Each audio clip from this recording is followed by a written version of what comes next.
CAC 40 vs Bitcoin. Le CAC 40 est le principal indice boursier de la Bourse de Paris.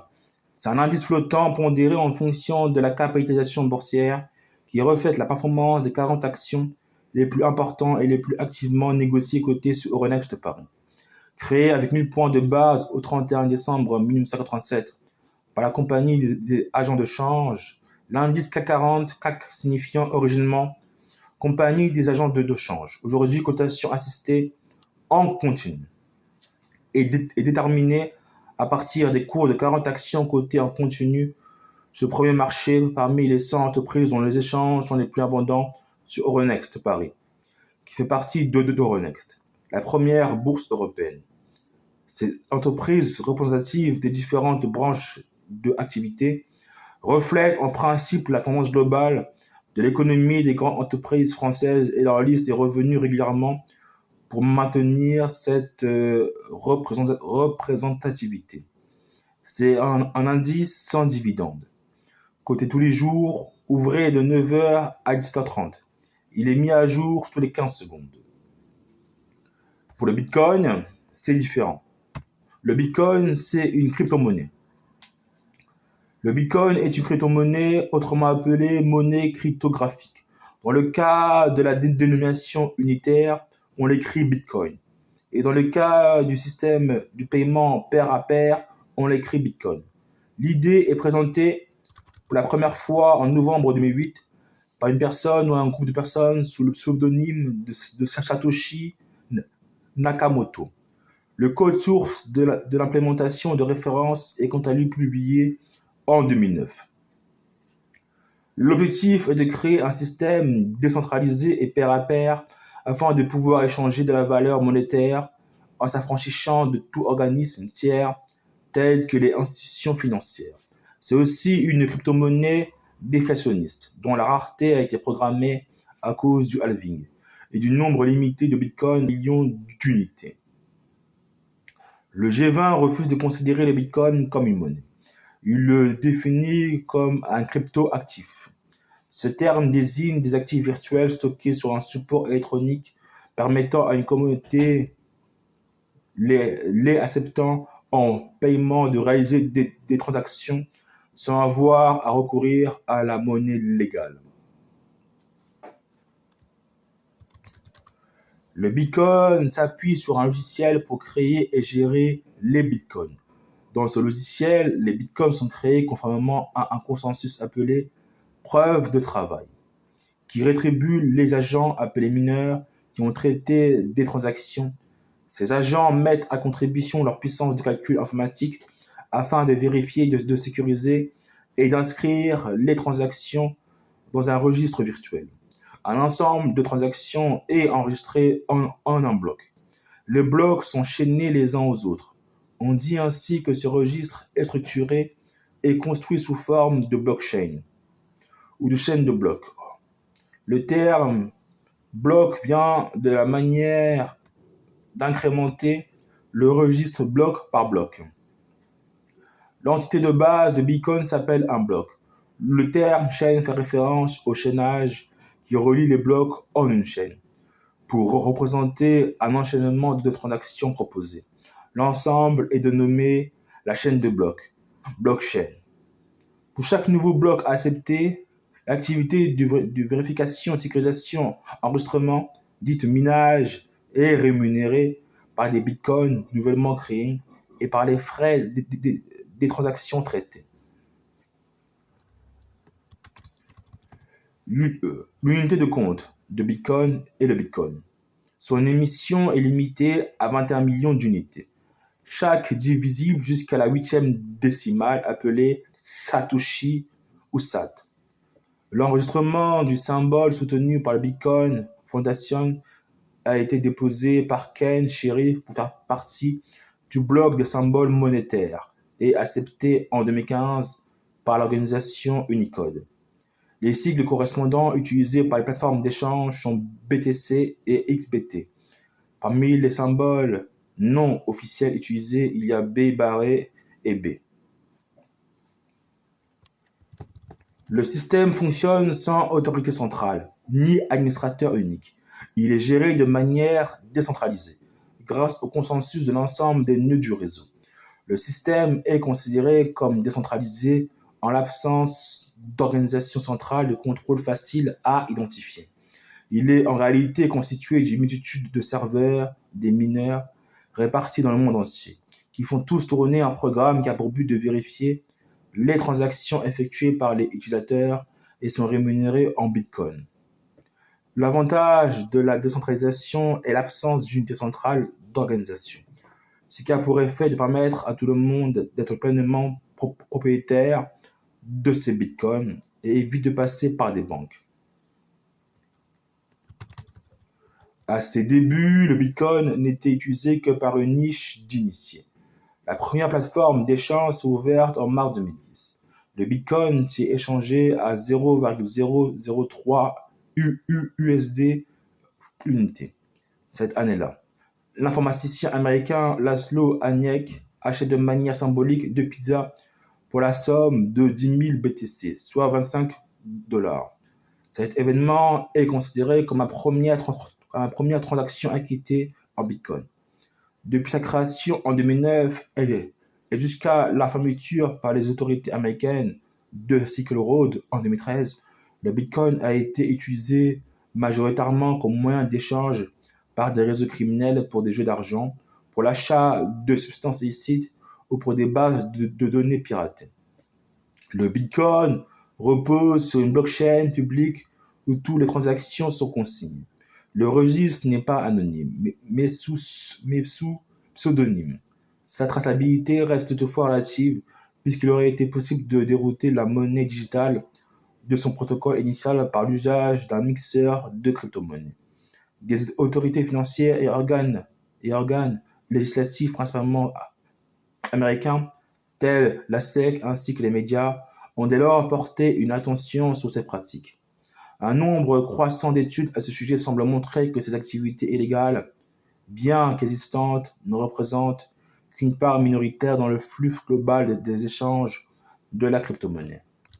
Le Sénat des États-Unis d'Amérique a reconnu par ailleurs que le Bitcoin avait la capacité de fournir des services financiers parfaitement légitimes.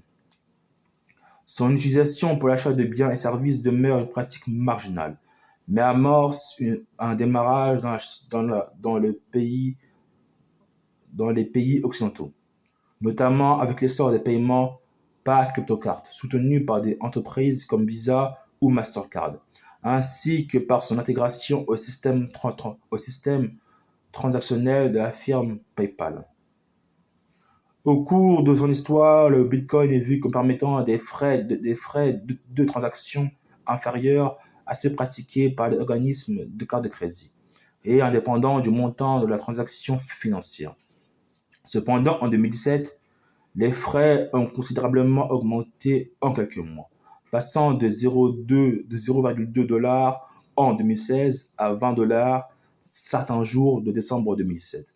Si bien que la plateforme Steam ou Microsoft ont retiré le Bitcoin en tant que moyen de paiement, justement à cause de frais de transaction trop élevés.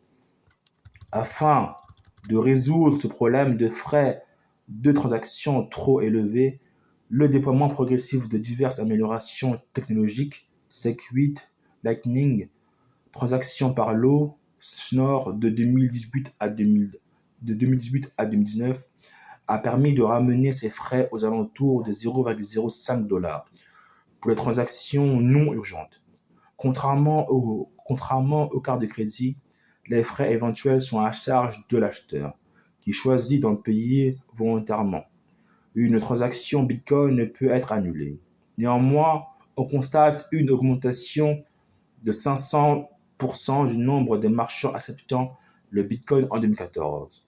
En décembre 2024, pour la première fois, une transaction immobilière est réalisée en Bitcoin en France. À Cap, 2 places de parking sont achetées avec cette monnaie virtuelle par un montant de 0,33 Bitcoin. Dans un pays en risque d'hyperinflation, faisant fondre l'épargne en monnaie locale, l'achat de Bitcoin serait un moyen de s'en prémunir. puisque le nombre total d'unités émises en est limité. Des experts financiers soutiennent sa propension à devenir une valeur refuge plutôt qu'un moyen de paiement.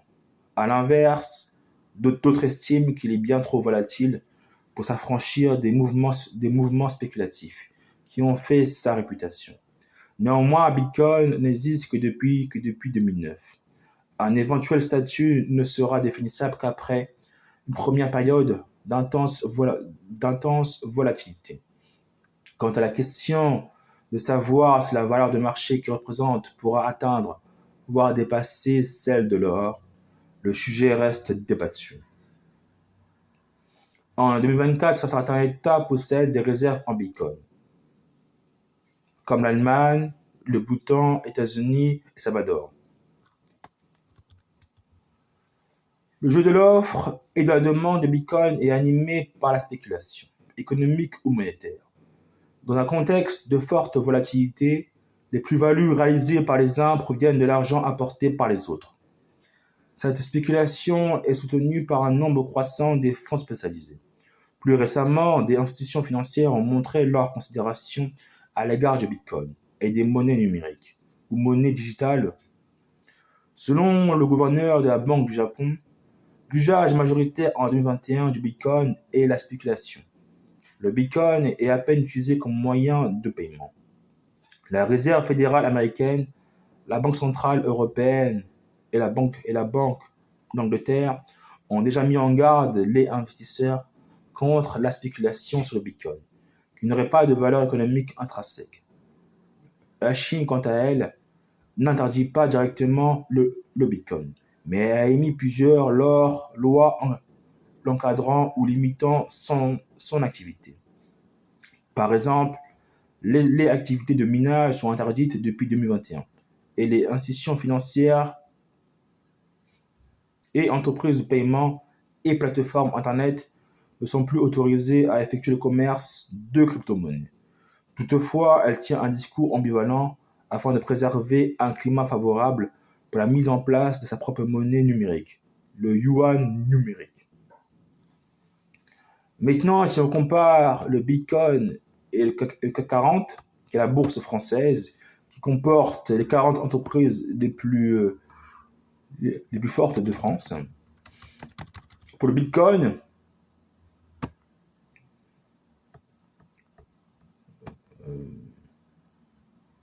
du lundi 20 avril 2026 au mercredi 22 avril 2026, si une personne a fait un pari, a spéculé, en laissant son pari aller de lundi à mercredi, la personne a fait un gain de 2400 €. Car le prix du Bitcoin était pour lundi à 63 939 000 €. Et le Bitcoin pour mercredi était à 66 390 000 €. Donc, c'est un pari de lundi à mercredi de 3 000 € en 48 heures. Si on compare ça à la bourse française, c'est la même période,